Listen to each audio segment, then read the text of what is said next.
கண்ணில் ட்ரூத் கண்ணாடி மாதிரி காட்டும் ப்ரூஃப் நம்பிக்கையின் ஒளி நீயும் சேரு நம்ம பக்கம் வந்தால் ப்ளூ பிக்ஸ் நேரில் அனைவருக்கும் நெஞ்சார்ந்த வணக்கம். இன்னைக்கு நம்முடைய அரசியல் பார்வையில் பல முக்கியமான விஷயங்கள் பேச போகிறோம். நம்மிடம் சிறப்பு விருந்தினராக இன்னைக்கு அரசியல் விமர்சகராக இணைந்திருக்கிறவர் டாக்டர் நிர்மலா அவர்கள். வணக்கம் மேடம். வணக்கம் மேடம். நீங்கள் ஸ்பெஷல் கெஸ்ட் வேற, நீங்களே உங்களை பற்றி ஒரு செல்ஃப் இன்ட்ரோ கொடுங்க மேடம் ஆடியன்ஸுக்கு, ப்ளூ பிக்ஸுக்கு. ஆக்சுவலாக நான் யோதிதாச பண்டிதர் மற்றும் ரெட்டமலை ஸ்ரீனிவாசனுடைய கொள்ளு பேத்தி. நான் வந்து ஃப்ரம் எஜுகேஷன் ஒரு ஈவன் பிஸ்னஸ் எந்த ஒரு நிலையிலையும் from my birth I haven't used reservation benefits. ஏன்னா I just wanted to prove my self. ஏன்னா நிறைய பேருக்கு அந்த தாழ்வு மனப்பான்மைலாம் இருக்குது. That should not be there. எல்லாருக்கும் நம்மளும் ஈக்குவல் தான். வி கேன் ப்ரூவ் அவர் செல்ஸ்ன்னு நம்ம ஒரு மாடலாக இருக்கணும்ட்டு தான் இது வரைக்கும் எடுத்துல. ஈவன் பெட்ரோல் பங்க் ஓப்பனில் தான் எடுத்திருக்கேன். But I hate to go for a bank loan and all for that. Anyhow I managed. It's really a welcome note. இப்போ விஜயோட அரசியல் பார்த்துட்டு இருக்கீங்களா, இந்த கரூர் சம்பவம் இதெல்லாம் பார்க்குறீங்க, இதை நீங்கள் ஆஸ் எ சீனியர் பொலிட்டீஷியனா எப்படி பார்க்குறீங்க, அதை சொல்லுங்கள். இது ஒன்று சொல்லணும். விஜய் பார்ட்டியிலேருந்து என்னை ஃபஸ்ட்டு கூப்பிட்டாங்க பார்ட்டி தொடங்கிறதுக்கு முன்னே. நான் அங்கேயும் ஒன்று சொல்லிட்டேன். அதோட அது முடிஞ்சுது. ஸோ எனக்கு என்னென்னா ரெண்டு பேரோட வாரிசாக இருக்கணும். யார் வேணாலும் யூட்டிலைஸ் பண்ணிக்கிட்டோம். நம்ம வந்து எனக்கு வந்து ஃபுல்லாக நேர்மையாக இருக்கிறேன், விதவுட் எனி கரப்ஷன். அந்த மாதிரி தான் இது வரைக்கும் பேர் எடுத்துட்டேன். அப்படி இருக்கும் போது அவங்க ரெண்டு பேரையும் ரெண்டு கொள்ளு தாத்தா பேர்லயும் எல்லாருக்கும் மரியாதை இருக்கு. அதை ரெஸ்பெக்ட் பண்ணி எனக்கு யாருக்கு எல்லாருமே அதை வந்து யூட்டிலைஸ் பண்ணிக்கணும் நினைக்கிறாங்களே தவிர they are not giving you opportunity. ஆமா, they don't. நீங்க சொன்னது correct. they used me. Campaign கூட்டிட்டு போனா இவங்க பேத்தி நம்ம கூட இருக்காங்க, சமூகம் நம்ம நிறைய கம்பைன்ஸ், நிறைய மீட்டிங்ஸ் எல்லாம் ஒரு பேருக்கு மேல இதாயிடுச்சு. ஃபெட் அப் ஆயிட்டீங்க. ஃபெட் அப்னு சொல்ல மாட்டேன் நான். இது வந்து ஐ ஃபீல் மோர் ஸ்ட்ராங். ஆமா, எதுனா ஒரு கட்சினா நமக்கு கட்டுப்பாடு இருக்கு. இது பேசணும் அது பேசணும் அதெல்லாம் கிடையாது இல்ல. இப்ப ரெண்டு பேரோட கொள்ளு பேத்தினும் போது I am free to go anywhere. Even இந்த இவங்க எஸ்சி இவங்க எல்லாம் பட்டியல் இனத்தோட இவங்க அத்தனை பேரும் குரூப்ஸாக இருக்கட்டும், யாரா இருக்கட்டும், எல்லா லீடர்ஸும் என்ன கூப்பிடுறாங்க, வாங்கன்னு நான் போறேன், கலந்துக்கிறேன். They're all so happy and attached to me. So அது போகிறோம். இப்போ விஜய் இது கேட்டீங்க, அதான் சொல்ல வரேன். நான் ஆரம்பத்திலேயே வந்து எனக்கு ஒரே ஒரு இது என்னன்னா, வந்து ஆக்டரோட இதில் வந்து நம்ம ஆக்டர்ஸ் வந்து பொலிட்டிக்ஸ்க்கு வர்றது எனக்கு விரும்புறதில்ல. ஆஸ் அ பர்சன் அண்ட் பர்சனலாக எனக்கு பிடிக்காது. Personal opinion. ஆமாம், except MGR and Amma. Because எல்லாருமே எம்ஜிஆரோட தான கம்பேர் பண்றாங்க விஜய். அதான் அவர் வந்து அவர் ஐகானிக் லீடருங்க. He has proved himself. And அவர் ஒரு கட்சியில இருந்தார். முதல்ல 2-3 கட்சியில காங்கிரஸ்ல இருந்தாரு, டிஎம்கே இருந்தாரு, அப்புறம் ஏடிஎம்கே ஸ்டார்ட் பண்ணாரு. அவர் எங்க இவர் எங்கங்க, என்னவோ மலைக்கும் மடுவுக்கும் வந்து அது மாதிரி கம்பேர் பண்ணக்கூடாது. நீங்க சொல்றீங்க, பட் ஜென்சின்னு சொல்ற அந்த ஸ்டூடெண்ட்ஸுங்களுக்கு வந்து அண்ணன் அவர்தான் அண்ணா உங்களை we stand for Vijay, I stand for Vijay. ஆமாங்க, பேசுறாங்க. அது எப்படி யங்ஸ்டர்ஸ் வந்து எப்படின்னா அவங்களுக்கு ஒரு வழிகாட்டுதல் எதுவும் கிடையாது, ஜஸ்ட் ராவா இருக்காங்க. அவங்களுக்கு வந்து இவர் வந்து ஒரு சூப்பர் ஸ்டார் சினி அட்ராக்ஷன் இருக்கு. அவங்க எல்லாருக்குமே விஜய் படம்னா பிடிக்கும். நான் கூட பார்ப்பேன். அது வேற, மூவி பார்க்கறது வேற. அது என்ன ஆயிடுது, இதுல வந்து அந்த ஹீரோ வர்ஷிப் மாதிரி யங்ஸ்டர்ஸ் எல்லாருமே வந்து அதில் வந்து they are pulled in to it. And அதில் போயிட்டு அவங்க என்ன நினைக்கிறாங்கன்னா, இப்போ வந்து ஏடிஎம்கே டிஎம்கே எல்லாத்தையும் பார்த்தாச்சு மக்கள், காங்கிரஸ் எல்லாத்தையும் பார்த்தாச்சு, BJP what ever it is, எல்லாத்துக்கும் ஒரு பிராண்ட் வச்சுட்டு யாரை நம்புறதுன்னு தெரியாத ஒரு நிலை, ஒரு வேக்கம் கிரியேட் ஆயிருக்கு. ஆஃப்டர் ஜெயலலிதா அம்மா ஒரு வேக்கம் தான் இருந்தது. அப்போவே விஜயகாந்த் கொஞ்சம் அதை இது பண்ணாரு, அவரும் போயாச்சு. ஸோ இது வந்து ஒரு பெரிய வேக்கம். இது வந்து திஸ் இஸ் த ரைட் டைம்னு அவர் இறங்கினார், அது இல்லைன்னு சொல்ல. But he lakhs every thing. ஒன்றுமே அவருக்கு வந்து லைக் லீடர்ஷிப் குவாலிட்டி ஆகட்டும், ஒரு பொலிட்டிஷியனாகவோ இல்லை ஒரு கட்சி தலைமைக்கு ஏற்ற மாதிரி தலைமை பண்பு எதுவுமே இல்லை நான் பார்க்குற வரைக்கும். நான் அப்போவே சொல்லிட்டேன். நான் வீட்டில் கூட பேசும்போது, ஐயோ இப்படி இருந்தால் எப்படி ஒரு தலைமைனா எம்ஜிஆரோடலாம் கம்பேர் பண்ணுற அளவுக்குன்னா எங்கேயோ போக வேண்டிய நிறைய இருக்குது. அஃப்கோர்ஸ் லேர்னிங் ப்ராசஸ்னு ஒன்று இருக்குது, அது வேறு. பட் ஒன்ஸ் அவர் வந்து ஒரு பாலிடிக்ஸ்க்கு வரும், ஒரு கட்சி ஆரம்பிக்கிறோன்ற போதே அவர் என்ன, he should prepare himself. He should have prepared himself. He didn't do that. அவர் வந்து என்னமோ தான் மட்டும்தான் கட்சி, தான் மட்டும்தான் இயக்கம், தான் மட்டும்தான் எல்லான்ற ஒன் மேன் ஷோவில் எப்படி சினிமா ஸ்டார்ஸ் வந்து அட்ராக்ட் பண்ணுறாங்களோ அதே நிலைமையில தான் அவர் வந்து நான் பார்க்குறேன். அப்படி தான் இருக்கிறாரு. மாநாடு போட்டாலும் அப்படி தான் ஒன் மேன் ஷோ வந்து பண்ணி போகிறாரு. ஜனங்கள்லாம் சந்தோஷமாக அவரை பார்க்குறதுக்கு துடிக்கிறாங்க. இதுதானே ஒழிய இது ஒரு கட்சி, இதுக்கு ஒரு கொள்கை இருக்குது, அதை இதுக்கு வந்து இந்த கட்சிக்காக நம்ம வந்து என்னெல்லாம் பண்ணணும்னு ஒரு சார்ட் போட்டு ஒரு பிளான் பண்ணி அதை வந்து ஸ்டார்ட் பண்ணும் போதே ஒரு அமைப்பு உருவாக்கணும். அந்த அமைப்பெல்லாம் வந்து ஏதோ போட்டிருக்காங்க. புசியானந்த் சார் தான் நம்ம எப்பவுமே பார்க்குறோம். வேற யாரும் பெருசா அதுல இருந்த மாதிரி தெரியல. இப்ப லேட்டஸ்டா அது எவ்வளவு ஒரு கேவலமான, இவர் இந்த நாட்டை சேர்ந்தவரா, இந்த நாட்டை சேர்ந்தவராக இருந்தால், இந்த மக்கள் மேலே அக்கறை இருந்தால், it should have uttered those words. அவர் எப்படி அவ்வளோ தைரியமாக பேசலாம்? எப்படி வந்து ஸ்ரீலங்கா மாதிரி, அப்புறம் இன்னொன்று நேபாள் மாதிரின்னு சொல்லலாம்? அப்போ அவருக்கு வந்து அந்த எண்ணம் இருக்குது, நேபாள் மாதிரி கலவரம் வெடிக்கணும், ஸ்ரீலங்கா மாதிரி கலவரம் இருக்கணும்ன்ற அந்த எண்ணம். அறிவாலயன்ற மாதிரி ஒரு அஜெண்டா ப்ரொபகண்டா சோஷியல் மீடியா அரசியல் அதையும் போட்டுட்டு எடுத்துட்டாரு. அது தட் ஷோஸ் இல்லையா அவரோட இன்எக்ஸ்பீரியன்ஸ். அவர் வந்து ஃபர்ஸ்ட் சொல்லிட்டு அப்புறம் பயந்து பின்வாங்கிறது, இது எல்லாம் அந்த இதுல தாவைக்கெல்லாம் எல்லாருக்கும் இருக்கும்னு நினைக்கிறேன் அந்த மாதிரி ஒரு ஆட்டிட்யூட். நீங்க சொல்ற மாதிரி எம்ஜிஆர் ஃபேன்ஸ் வந்து ஸ்ட்ராங் பேஸ் போட்டு ஒரு பொலிட்டிக்கல் பார்ட்டில இருந்து படங்கள்ல இருக்கும்பொழுது தன்னுடைய இல்ல படத்துல இருக்கும் போதே அந்த ட்ரெஸ் கோட்ல இருந்து ஃபிளாக்ல இருந்து எவ்ரிதிங் ஹி ப்ரொபகேட்டட். பட் இவர் வந்துட்டு இப்போ தலைவர் ஆனதுக்கு அப்புறம் ஒவ்வொரு தலைவர்களை சிலையை வச்சு போட்டோ போடுறது, அந்த அரசியல் எப்படி இருக்கு? சோஷியல் மீடியா அரசியல் பண்ற work from home, work from politics மாதிரி பண்ணிட்டு இருக்காருல்ல, அது impossible in politics. No one can succeed in those lines. அந்த மாதிரி saying that விஜய் மேஜிக் வரும், விஜய் மேஜிக் காட்டுவார் அப்படின்றாங்க. எப்ப வரும் அது? அவர் வந்து ஒரு பேஸ் கிரியேட் பண்ணி கண்ட்ரோல் பண்ண முடியல. பயப்படுறீங்களா விஜயை பார்த்தா? நீங்க யாரு விஜயை பார்த்தா எல்லா கட்சிகளும் பயப்படுறாங்களே? எல்லா கட்சிகளும் பயப்படுறாங்கன்னு சொல்ல முடியாது சார். அவங்க வந்து இப்போ ஃப்ரெஷ்ஷாக அவர் வர்றது, நான் சொன்னேன் இல்லை ஒரு பேக்ஹோம் இருக்குன்னு சொன்னேன் இல்லையா, இவர் வரும்போது அந்த பயம் வருது மற்ற கட்சிகளுக்கு. ஐயோ ஒருத்தர் புதுசாக வராரு, அவர் ஜனங்களை கவர்ந்துட்டு போயிடுவாருன்னு. அந்த ஒரு இது வந்து அட்டாக் இருக்கு இல்லையா மற்ற எதிர்கட்சினா, அதை பிடிச்சிருக்கணும். அவர் பிடிச்சி எக்ஸ்பீரியன்ஸ் பீப்புளை பக்கத்தில் வச்சு ஒரு டிஸ்கஷனுக்காக அவர் வந்து ஒரு பேனல் மாதிரி வச்சு அவங்கக்கிட்ட கன்சல்ட் பண்ணி எப்படி பண்ணலான்னு, அதெல்லாம் வந்து எம்ஜிஆர் எல்லாம் அவ்வளோ பெரிய தலைவராக இருந்தால் கூட மற்ற ஒப்பீனியனை கேட்பார். அந்த ஆட்டிடியூட் இவருக்கு இருக்கா தெரியல. அதுவும் இவ ஃப்ரெஷ்ஷாக வரும்போது, இன்னொன்று சொல்லுவாங்கன்னா அவங்க பேரண்ட்ஸே, அவங்க அப்பாவே வந்து ஒரு நல்ல எக்ஸ்பீரியன்ஸ் பர்சன், அவர்கிட்ட கேட்கலாம். அவர் பேச்சை கேட்கலாமோ என்னமோ, பட் அவர்கிட்ட இருக்க குட் தாட்ஸோ இல்லை வாட் எவர் அவர் அட்வைஸ் வந்து அவர் கேட்டிருக்கலாம். இல்லை வேற யாருன்னா எவ்வளோ பெரிய லீடர்ஸ் எல்லாம் இருக்காங்க, அவர் கூப்பிட்டா போவாதவங்க யாரும் இருக்க போறது இல்லை. He is only seeking official IAS IPS அந்த மாதிரி பார்க்குறாரு அவர். அதையும் பார்த்தாச்சு. அவங்களும் சேலிங் அந்த சேம் போட். ஏன்னா அவங்களுக்கு வந்து அரசியல் எக்ஸ்பீரியன்ஸ் எல்லாம் ஒன்றுமே கிடையாது. முக்கியமாக அரசியல் கட்சி தொடங்கும் போது ஒரு அரசியல் கட்சி பக்காவாக இருக்கணும். அதுக்கேற்ற மாதிரி ஒரு அரசியல் இருக்கிறவங்க எக்ஸ்பீரியன்ஸ் பீப்புளை கூப்பிட்டு உங்ககிட்ட டிஸ்கஸ் பண்ணி இவருக்கு எது சரின்னு படுத்தோ அதை போட்டு ஒரு வழி வகுத்து அழகாக போயிருந்தாருன்னா நிச்சயமாக நல்லா போயிருக்கோம். இன்னொன்று கட்டுப்பாடு கிடையாது.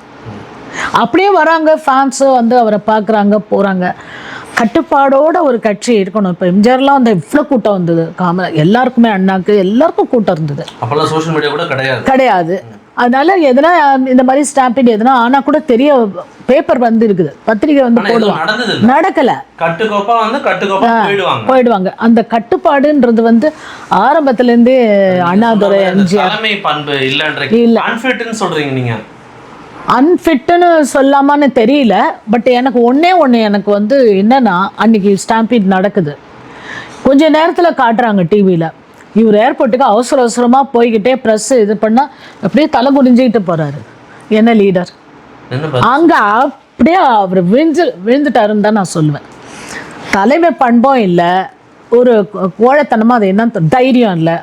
பாலிடிக்ஸ்னால் ஃபஸ்ட்டு தைரியம் வேணும், கட்ஸு, ஆளுமை, எக்ஸ்டெம்பராக பேசக்கூடிய ஒரு பண்பு, இதெல்லாம் வேணும்.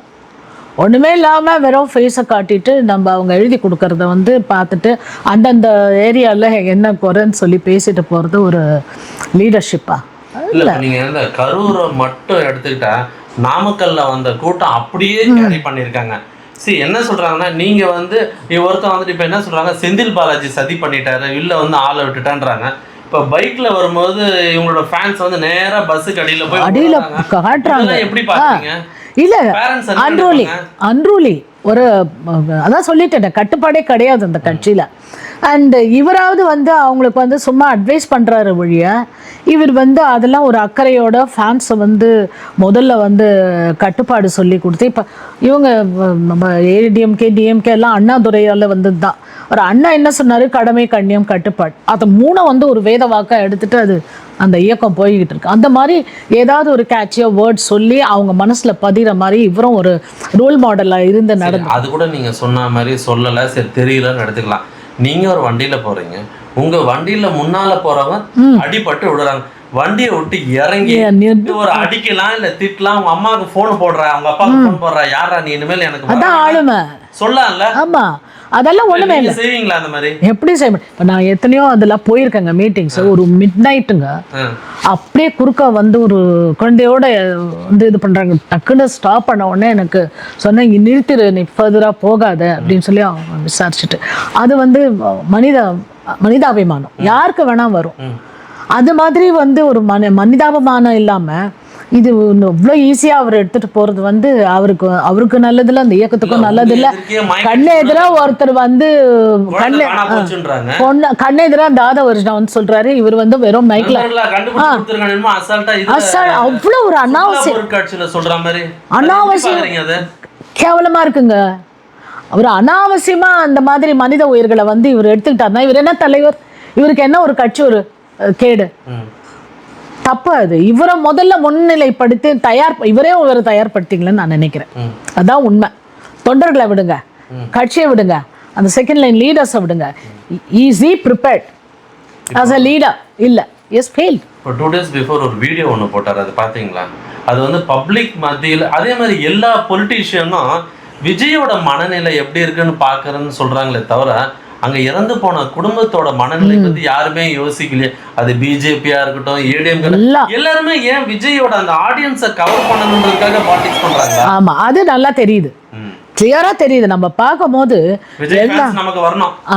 அந்த டிவிக்கே வந்து மற்ற கட்சி பக்கம் வந்துடணும் அவங்கவுங்க கட்சிக்கு. அதுக்கு குறியா போய் தான் இவங்க வந்து எல்லாம் பண்றாங்க. ஈவன் பிஜேபி சாப்பிடல, தூங்கல. அங்க நீங்க கரூர்ல அங்கேயே இருந்திருக்கலாமே. நான் என்ன சொன்னேன், ஃபர்ஸ்ட் அதை பார்த்த உடனே நான் பேசிட்டு இருந்தது என்னன்னா, ஐயோ இது என்ன அநியாயம், அவர் விஜய் எங்கன்னு ஃபர்ஸ்ட் நான் வந்து இது பண்ணேன்.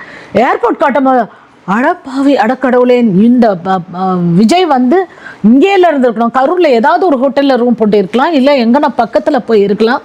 இது எப்படி ஓடுறாரு அவர், கொஞ்சம் நிலைமை தெரிஞ்சுட்டு வந்து ஜனங்களை பார்த்துட்டு இல்லை ப்ரெஸ்ஸை வந்து அவாய்ட் பண்றது பெரிய மடத்தனங்க, அது முட்டாள்தனம். சொல்லிட்டு போலாம், மனசு சரியில்லை. இல்லை, ஒரே ஒரு வார்த்தை என்ன சொல்லலாம், எனக்கு என்ன படுதுன்னா, இப்போ ப்ரெஸ்ஸை நம்மளை கேட்குறாங்கன்னா, ஐம் சாரி, ரொம்ப ரொம்ப ஒரு மன கஷ்டத்தில் இருக்கேன், எனக்கு I can not express myself, but I am with people, நான் அவங்களோட தான் இருக்கிறேன். பட் நாம் தவக்காவினரை நான் கேட்டுக்கிறதெல்லாம் மக்களுக்கு போய் ஹெல்ப் பண்ணி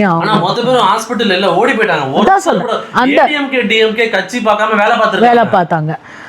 இல்லை, வேலை பார்த்த வந்தவங்கள குறை சொல்கிறாங்களே ஒழிய இவங்க இந்த கட்சி வந்து அவர் என்ன வழி நடத்துகிறாருன்னு தான் நான் கேட்குறேன். இப்போ நான் என்ன சொல்கிறேன், ப்ரெஸ் வந்து அது நல்ல ஆப்பர்ச்சுனிட்டி, அவர்கிட்ட மைக் நீட்டும் போது டக்குன்னு அதை அட்லீஸ்ட் இங்கே இல்லை ஓடிட்டீங்க சென்னைக்கு. இல்லை, இப்போ நீங்கள் சொன்ன அதே பதில், நான் வருத்தத்தில் இருக்கேன், மயக்கத்தில் இருக்கிறேன், அப்புறம் வந்து சிஎம் சார் என்கிட்ட பிரச்சனை இருந்தா என்ன பேச்சுது, ஏன் ஆள் மேல கை வைக்கணும், படத்துல கிளைமேக்ஸ் பேசுற மாதிரி தூண்டி விடுற மாதிரி ஜனங்கள் எல்லாம், அந்த யங்ஸ்டர்ஸ் எல்லாம் வந்து எனக்கு தெரிஞ்சு அவரு வந்து ஒரு விஷயமா இதை வந்து பின் பாயிண்ட் பண்ணவே இல்லை. ஆமா, இது நடந்து போயிடுச்சு. டோட்டலா கேட்குற கேள்வி பாத்தீங்களா, செந்தில் பாலாஜி 5 நிமிஷத்துலேயே ஹாஸ்பிட்டல்ல இருக்கிறாரு, இவங்களே எதிர்பார்த்தா அங்க ஒரு வாட்டர் பாட்டில் இல்லைங்க. கரெக்ட். அது எப்படி பாக்குறீங்க? என்னங்க ஒரு கூட்டம் நடத்துறோம் இப்போ ஏடிஎம்கேல காங்கிரஸ்ல எல்லாம் நீங்க எத்தனை கூட்டம், meeting போயிருக்கீங்க? எத்தனை கூட்டம், அத்தனைக்கும் அந்த மாவட்ட செயலாளர் வந்து அரேஞ்ச் பண்ணுவாரு. எல்லாருக்கும் வந்து பாட்டிலில் தண்ணியோ சம்திங் அண்ட் ஈவன் சம் மீட்டிங்ஸில் ஸ்நாக்ஸ் கூட கொடுப்பாங்க, பார்த்துருக்கேன். அதெல்லாம் அவங்க டீ கொடுப்பாங்க, எல்லாம் அரேஞ்ச் பண்ணியிருப்பாங்க. எவ்வளோ பெரிய கூட்டம் எதுவாக இருந்தால் கூட அங்கே ஓரமாக இருக்கும், அவங்க போய் வேணும்னா ஜனங்க வந்து இருக்கணும். அந்த மாதிரி அரேஞ்ச்மெண்ட்ஸ் நல்லாயிருக்கும். மாவட்ட செயலாளருக்கு வந்து அப்படி இருப்பாங்க. அந்த கட்சிகளோடலாம் இவங்களை கம்பேரே பண்ண முடியாது. ஏன்னா இங்கே யாருமே கிடையாது. தானே தலைவன், தானே தொண்டன், தானே எல்லான்ற மாதிரி தொண்டர்களும் நினைக்கிறாங்க, தலைவரும் நினைக்கிறாரு. தலைவர் எவ்வழி, தொண்டர்கள் எவ்வழின்னு போகிறாங்க. இப்போ இவர் மேலே இருந்து ஒரு 2-3 பாட்டில் எடுத்து போடுறத அவர் அப்படி பண்ணியே இருக்கக்கூடாது. உள்ளே வந்து அவங்க கிட்ட சொல்லியிருக்கலாம். அது கொடுக்கறது இவரே கொடுக்க வேணாங்க, தூக்கி போட்டது அது ஒரு பெரிய தப்பு. அப்புறம் அங்கே இருக்கிறாங்கல்ல பவுன்சர்ஸ் கிட்ட கொடுத்து கூட கொஞ்சம் டிஸ்ட்ரிபியூட் பண்ண சொல்லலாம். உள்ளே போயிட்டு மொத்தமா மயங்கி விழுறாங்க. உள்ளே வந்து பையன் வந்து விஜயை பார்க்க போறேன்னு சொன்னா இப்ப உங்க பையன் பேரனை அனுப்புவீங்களா? நீங்க யார் அனுப்புவாங்க? அனுப்புவீங்களா? பையனும் அனுப்ப மாட்டாங்க, யாரும் ஃபார் எக்ஸாம்பிள் ஆஸ் அ மதரா, கிராண்ட் மதரா நான் கேட்குறேன். இந்த மாதிரி காலையில விஜயை பார்க்க போறேன்னா நாமக்கல் போனவன் அங்கேருந்து ஈரோட்ல இருந்துலாம் வந்திருக்காங்க, நாமக்கல்ல இருந்து கரூர் வந்திருக்கான். எத்தனை பேர் இறந்துருக்காங்க. அவங்க வீட்டுல வந்து அவன் டாக்டர், அவன் இன்ஜினியரும் நினைக்க மாட்டாங்களா? அதுவும் சின்ன சின்ன குழந்தைங்க போறது ஒரு முக்கியமான வேலை இல்ல? இல்லைங்க, பெரிய பசங்களா இருந்தா கூட பரவாயில்ல. இல்ல சின்ன சின்ன குழந்தைங்க, கை குழந்தைங்க, பிரெக்னென்ட் லேடிஸ், எனக்கு அது பொறுக்கவே முடியல. அது வந்து ஒரு பெரிய ட்ராஜிக் இன்சிடென்ட் மாதிரி தான் எனக்கு படுது. ஏன்னா ப்ரெக்னென்ட் லேடிஸ் எல்லாம் வந்து வெளியில் வந்து எந்த நம்பிக்கையில் உன்னை நம்பி தான் வராங்க உன்னை பார்க்கணுன்ட்டு, கை குழந்தைங்களோட வராங்க. நீ அந்த பஸ்ஸில் உட்காந்துக்கிட்டு நீ வந்து இது பண்ணிவிட்டு ஒரு குழந்தைய இது பண்ணி ஒரு தடையை தந்துட்டு மாலை போட்டு இப்படியெல்லாம் பண்ணுறத 1-2 பணம் எல்லாருக்கும் ஆர்வம் வரும். அத்தனை பேரும் சேர்ந்து வருவாங்க. நான் என்ன சொல்கிறேன், தண்ணி வேணும்னும் போது உள்ளே வந்து இருப்பாங்க நிர்வாகிங்க, அவங்களுக்கு சொல்லி எங்கன்னா ஃபோன் பண்ணி ஒரு பெரிய கேன்ல லாரி வித் வாட்டர் எங்க முதல்ல செலவோட தண்ணி அந்த ஊருக்கே கொடுக்கலாங்க. அந்த அதை விடுங்க, அந்த செலவு அவங்க இது. நான் என்ன சொல்கிறேன், ஒரு வாட்டர் டேங்க் இப்போ வாட்டர் வந்து லாரியிலெல்லாம் வந்து ஃபில் பண்ணுறான்ல, அதில் ஒரு குழாவை வச்சுட்டு ஒரு ஃபெசிலிட்டி பண்ணி அங்கேருந்து ஒரு டியூப் மூலயமா ஏதோ இன்னொரு இடத்துக்கு போகிற மாதிரி அப்படியெல்லாம் கூட நிறைய அரேஞ்ச் பண்ணி எவ்வளோ வழிங்க இருக்குது. 2-3 லாரிங்க கொண்டு வந்து நிறுத்தியிருந்தா கூட ஜனங்க தாகம் தீர்த்து போயிருக்கோம். அது வந்து இது வரைக்கும். ஆனால் அதெல்லாம் வந்து ரெகுலேட், ஃபஸ்ட்டு இவங்க கூட்டத்தையே ரெகுலேட் பண்ண ஆள் கிடையாதுங்க. இல்லை போலீஸ் மேலே குறை சொல்கிறாங்களா, அதை எப்படி பார்க்குறீங்க நீங்கள்? போலீஸ் வந்து கண்டிப்பாக பண்ணணுங்க. Over it is a duty. இப்போ ஒரு கரூரில் ஒரு இது நடக்குதுன்னா மீட்டிங்கு, அந்த கன்சர்ன்ட் போலீஸ் அத்தாரிட்டிஸ் வந்து they have to take the responsibility. இந்த இன்சிடென்ட் எப்படி பார்க்குறீங்க ஹேண்டில் பண்ணது போலீஸ்? இது வந்து போலீஸ் வந்து மேலே தப்பா, அவங்க மேலே தப்பா எனக்கு நான் சொல்ல வரல.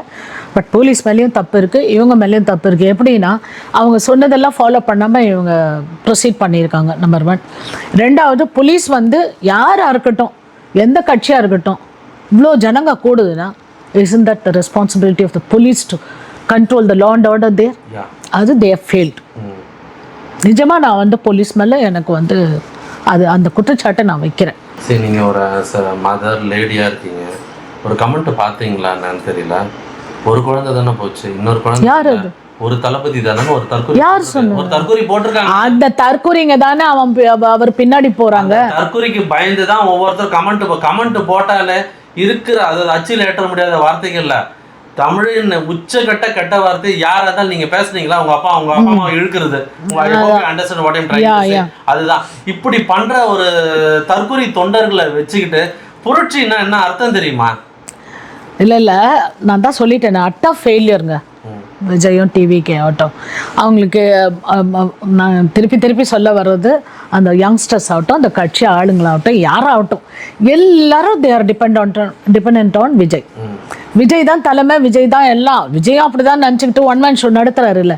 அப்போ அவரோட ரெஸ்பான்சிபிலிட்டி இல்லையா இதெல்லாம்? இந்த மாதிரி இவனுங்க வந்து போடுற மாதிரி அளவுக்கு இந்த யங்ஸ்டர்ஸ் வந்து இவ்வளோ அன்ரூலியாகவும் ஒன்றுமே ஒரு கட்டுப்பாடற்ற ஒரு பசங்களாக இருக்கும்போது அவங்கள நம்பி இவர் கட்சி ஆரம்பித்து இவர் சொல்கிறாரு சிஎம் சேலஞ்ச் பண்ணுறாரு, டிஎம்கேக்கும் எனக்கும் தான்றாரு. நான்லாம் ரொம்ப ஆச்சரியப்பட்டேன், பரவாயில்ல இவ்வளோ தைரியமாக வர்றாரு. புஷ்ஷன்னு போயிடுச்சு. இதில் வந்து அவர் ஓடின ஓட்டம் ஏர்போர்ட்டில் பார்த்துட்டு என்ன இவராக வந்து ஒரு லீடராக இருக்க முடியும், எப்படி ஒரு தலைமை பண்பு இல்லாதவராக இருக்காருன்னு நான் அன்றைக்கே வந்து எனக்கு இருந்த ஒப்பீனியன் எல்லாம் போயிடுச்சு அவர் மேலே, கொஞ்சம் நெஞ்சம் இருந்ததும். ஸோ இந்த பசங்க எப்படி இருப்பாங்க, அவர் எப்படி ஓடுறாரு அந்த மாதிரி தான் இந்த பசங்க தற்கூறிங்களா கெட்டு போய் நம்ம பசங்கன்னு நம்பி கட்சிக்கு அனுப்ப முடியாதுல்ல. இப்ப ஏதாவது ஒண்ணு தலைவர் நிப்பாரு தானே நிப்பா, தலைவர் ஓடி போயிட்டாருன்னா அது யோசிக்க வேண்டியதா இருக்குல்ல. அதெல்லாம் யோசிக்கணும்ன்ற இது இல்லைங்க, மனிதாபிமானங்க. அங்கே உயிர் செத்து கிடக்குது, ஒரு 30 பேர் போயிட்டாங்கன்னு அப்போ அவருக்கு நியூஸ் வருதுன்னா உடனே அவர் வந்து எல்லாத்தையும் கேன்சல் பண்ணிட்டு உட்காரணும். அவர் மனசு உடைஞ்சிட்டாரு, மனசு கஷ்டமா. இங்கே உட்காந்து மனசு உடைஞ்சா அந்த எந்த இடத்துல இருந்தாலும் மற்ற அரசியல் கட்சி தலைவர்கள் சொல்றாங்க எந்த இடத்துல இருந்தா நான் மனசு உடைஞ்சு போயிட்டா ஓடணுமா? இருக்கணும், இருந்து ஃபேஸ் பண்ணணும், எந்த லாண்ட் ஆர்டர் கிடப்போகுது இருந்து ஃபேஸ் பண்ணணும். ஒன்றும் கிடையாதுங்க, பவுன்சர்ஸ் வச்சிருக்காருல்ல, எவ்வளோ பவுன்சர்ஸ் இருக்காங்க. அவங்க எல்லாம் பார்த்துக்க போறாங்க. தைரியமா போயிட்டு ஜனங்களை வந்து கையை பிடிச்சிருந்தா, ஒரு கையை பிடிச்சிருந்தா கூட நான் ஒத்துக்கிட்டு இருப்பேன். லீடர்ஷிப்பும் கிடையாது, மனுஷ தன்மை இல்லை, மனிதாபிமானம் இல்லை. இதுவும் என்ன ஃபிலிம் ஆக்டிங் மாதிரி நினச்சிட்டாரோ, சினிமா மாதிரி நினச்சிட்டாரோ தெரியல. ஏன்னா அந்த பசங்களெல்லாம் வந்து தவறான வழிகாட்டுதல் தான் தாவைக்கா கூட்டிட்டு போகுது. நல்ல வழிகாட்டுதல் இருந்தால் இந்த பசங்க ஏன் இப்படி ட்வீட் போட போனாங்க? எவ்வளோ ஒரு கேவலமா, எவ்வளோ ஒரு இதுவா. நான் அதெல்லாம் பார்க்கவே விரும்பலை, என் காதுக்கு வந்தது. பட் வந்து I condemn it my bottom of heart. Okay, இறுதியாக ஒரு கேள்வி. இப்போ பிஜேபி அவரை ட்ராப் பண்ணுறதாகவும், இவர் பிஜேபி பக்கம் இப்போ நம்ம இந்த காணொலி வெளியிடும் போது செய்தி மாறி இருக்கலாம். ஏன்னா ஒவ்வொரு நிமிஷமும் நியூஸ் மாறிக்கிட்டே இருக்கு. நம்ம பேசுகிற விஷயங்கள் அது கடந்து போன பாஸ்ட் நியூஸ் ஆகிடும். ஒருவேளை அவர் சேர்ந்திருக்கலாம், இல்லை ஆதரவு தெரிவிச்சிருக்கலாம். அவருடைய எதிரின்னு சொல்கிற நம்ம பாஜகவை இன்னைக்கு பாஜக தான் உதவி செய்கிற மாதிரி ஒரு விஷயங்கள் எல்லாரும் பப்ளிக்கே தெரியுது. இந்த நேரத்தில் அவர் பிஜேபி ஸ்டாண்ட் எடுப்பாரா, இல்லை ஏடிஎம்கே கூட்டணிக்குள்ள வருவாரா, நான் தனித்து தான் போட்டி, எனக்கும் தாவேக்காக்கு தான், அப்படி இப்படின்னு சொன்ன டைலாக்லாம் இனிமேல் அது எப்படி இருக்கும், பப்ளிக் அதை எப்படி பார்ப்பாங்க? ஆக்சுவலாக இது நான் கண்டிப்பாக ஒன்று சொல்லி ஆகணும். டிஎம்கே வர்சஸ் அப்போசிஷன் எல்லாம் ஒன்றா சேர்ந்தாங்கன்னா வேணான்னா டிஎம்கே வந்து தோக்கிறதுக்கு சான்ஸ் இருக்குது. ஆஸ் ஆஃப் நவ் டிஎம்கே ஸ்ட்ராங்காக இருக்காங்க. அங்கே இருக்கிற கூட்டணியிலேருந்து ஒரு கட்சி வெளியில் போகல, அதுவே தெரியுது, அது ஸ்ட்ராங்காக இருக்குது. இந்த பக்கம் பார்த்தீங்கன்னா யாருமே அலையன்ஸ் ஃபார்ம் பண்ணவே வரல. இவங்க வேண்டி கூப்பிட்டாலும் யாரும் வரதா இல்லை. இவர் என்ன பண்ணாரு, எல்லாரையும் வந்து பகிச்சு பேசினாரு. பிஜேபி டிஎம்கே தான் மெயின், சுத்திட்டாரு, எல்லாரையும் திட்டினாரு. இல்ல அவரே திட்டாரு, சாரி ஏடிஎம்கே திட்டினாரு, எல்லாரையும் திட்டிட்டு இவர் என்ன பண்ணாரு, டிஎம்கே அதுவும் திட்டிட்டு எனக்கும் டிஎம்கேக்கும் தான் வந்து ஃபைட்டு, வேறு யாரும் கிடையாது, ஒன்று கை பார்த்துடலான்னாரு. இன்றைக்கி என்ன நிலைமைன்னா பாவம் இவரே யாரையும் நம்பி இருக்கிற மாதிரி பயந்து போயிருக்காருன்னு நினைக்கிறேன். வந்து தலைமை பண்புனாவே பயப்படக்கூடாது, தைரியம் இருக்கணும். அந்த ஆளுமை அந்த தைரியம் இருந்தால் தான் அரசியலில் ஜெயிக்க முடியும். அது இல்லாமல் போய் கோழை மாதிரி வந்து பயந்துட்டு வீட்டு உள்ள உட்காந்து இவ்வளோ நாள் கழிச்சு 4 நாள் கழிச்சு வீடியோ போட்டுட்டு அங்கேருந்து யாரோ கூப்பிட்றாங்கன்னா ஐயோ அவங்க நமக்கு இதுவாக இருப்பாங்க, ப்ரொடெக்டிவாக இருப்பாங்க நினச்சிக்கிட்டு. பிஜேபி ஸ்டாண்ட் எடுத்துட்டாருன்னா எடுப்பாரா எடுக்க மாட்டாரா அது தெரியல. பட் எடுத்தாருன்னு வச்சுக்கோங்க, ஃப்ளாப். டிவிக்கே ஃபுல்லாக டூம்ட். ஆமாம். ஸோ விஜய் வந்து பிஜேபியோட போனால் அவ்வளோதான். எந்த கட்சியோட போனாலும் நான் என்ன சொல்கிறேன், நீ வந்துட்ட இறங்கி நீ தனியாக நின்று ப்ரூவ் பண்ணணும். அது 4 சீட்டோ 2 சீட்டோ இல்லை 0வா கூட இருக்கட்டும், but you will get percentage. அப்படி தான் இருந்தது நல்லா. இப்போ இந்த நிகழ்வு இந்த நிலைமையில் போனால் யார் சார் மதிப்பாங்க? வேணாம் அந்த யங்ஸ்டர்ஸ் கொஞ்சம் இருக்கிறாங்களே ஒன்றுமே தெரியாமல் ஒரு ரோவா, அவங்க வேணால் சப்போர்ட் பண்ணலாமே வழிய மற்ற யாருமே சப்போர்ட் பண்ண மாட்டாங்க. அண்ட் இதுதான் சான்ஸ்ன்னு எல்லா கட்சியும் வந்து அவரை விலக்கி அவரை தனிமைப்படுத்தி தான் பார்ப்பாங்க. ஒன்று உள்ள இழுக்க கடைசி வரைக்கும் ட்ரை பண்ணுவாங்க, இல்லையா தனிமைப்படுத்துருவாங்க. இதான் நடக்கும். பட் என்னன்னா அப்படியே இவங்க இழுத்தா கூட அவரால் அவங்களோட சேர்ந்து பயணிக்க முடியுமான்றத ஒரு கேள்வி இருக்குது. ஏன்னா நிறைய இருக்குது இதில். கூட்டணின்னா சாதாரண இது இல்லை. வெறும் விஜயை வந்து ஒரு ஃபேஸாக வச்சுக்கிட்டு அவங்கவுங்க கொள்கை அவங்கவுங்க கட்சியை தான் பரப்புவாங்க. இதில் விஜய்க்கு ஒன்றும் லாபம் இருக்கவே இருக்காது, 100% இருக்காது. ஓகே, உங்களோட அழகான கருத்துக்களை எடுத்து வச்சுங்க. ஃபைனலாக ஒரு மெசேஜ் சொல்லுங்களேன். மெசேஜ்னா முக்கியமாக அந்த யங்ஸ்டர்ஸ்க்கு தான் நான் சொல்லணும். தறிக்கட்டு போன ஒரு நிலைமையில் அவங்க இருக்கிறாங்க. அவங்க பாட்டுக்கு இஷ்டத்துக்கு ட்வீட்டில் போடுறது, இப்போ சோஷியல் மீடியாலெல்லாம் கண்டபடி போடுறாங்க. ஏன்னா விஜய் ரசிகருங்கன்ற ஒரு வெறியில் இருக்கிறாங்க, அது புரியுது. பட் நான் என்ன சொல்கிறேன், இவங்க ஃப்யூச்சரை பார்க்கணும். போய் அவங்க ஃப்யூச்சர் எல்லாம் வந்து ஏற்கனவே எல்லா ஆக்டர்ஸும் வந்து ரஜினிகாந்த் உட்பட வந்து உங்கள் ஃபேமிலியை பாருங்கப்பா, உங்களை பார்த்துக்கோங்கப்பா அப்படின்னு சொல்கிறாங்க. அப்படி இருக்கும்போது இவங்களுக்கு ஒரு ஃப்யூச்சர்னும் போது, இப்போ சப்போஸ் வேலைக்கு போகிறாங்கன்னா அங்கே டெஃபினட்டாக இது வந்து ஒரு பெரிய ஒரு பிளாக் மார்க்காக தான் வரும். அங்கே வந்து அவங்களுக்கு வேலை கிடைக்காத ஒரு நிலைமைக்கு இவங்களே காரணமாயிடுவாங்க. அதுக்காக நான் வந்து அந்த ஃபேமிலிக்கு வந்து நான் வந்து ஒரு இது ரிக்வெஸ்ட் என்னென்னா, அது அந்த பசங்களோட பேரண்ட்ஸு ஃபேமிலி எல்லாரும் வந்து தயவு செஞ்சு உங்கள் பிள்ளைங்களோட ஃப்யூச்சரை வந்து நல்லா நினச்சி பார்த்து உணர்வுபூர்வமாக அந்த பிள்ளைங்களுக்கு வந்து வழி நடத்துங்க. இந்த மாதிரிலாம் வேண்டாம், நீ வந்து செட்டில் ஆகு, ஒரு உத்தியோகத்துலேயோ ஒரு இதுலேயோ போனோன்னா இதெல்லாம் உதவாதுப்பா, போ, கண்டிப்பாக போ, விஜய் பாரு, எல்லாம் பண்ணு, வந்துடு. ஆனால் அதுக்காக அதுலேயே போய் ஈடுபாடு பண்ணி உன்னை வந்து சாக்ரிஃபைஸ் பண்ணணுமா? இவ்வளோ உயிருங்க போயிடுச்சுங்க, அதுக்கு யாருங்க பதில் சொல்லுது? எத்தனை குழந்தைங்க அந்த கர்ப்பிணி தாய்ங்கள்லாம் பார்த்தாக்க மனசு ரொம்ப கஷ்டமாக இருக்குது. அது வந்து வார்த்தையால் நம்ம வார்த்தைலாம் சொல்ல ஈடு கட்டவே முடியாதுங்க. சின்ன சின்ன பிஞ்சு குழந்தைங்க இறந்ததை கூட பார்க்க முடியாமல் ஒரு வேதனை. அதில் இப்படி இவர் இப்படி பிஹேவ் பண்ணது எப்படின்னே எனக்கு புரியல. இஸ் டோட்டல் ஃபெயிலியர், அட்டர் வந்து ஃபுலிஷ்னஸ் இது அவர் பண்ணது. உங்களோட ஆழமான அழகான கருத்துக்களை பதிவு செய்தமைக்கு நன்றி. மீண்டும் ஒரு காணொளியில் உங்களை சந்திக்கிறேன். நன்றி, வணக்கம். வணக்கம். Blue Pics News உன் கண்ணில் truth. கண்ணாடி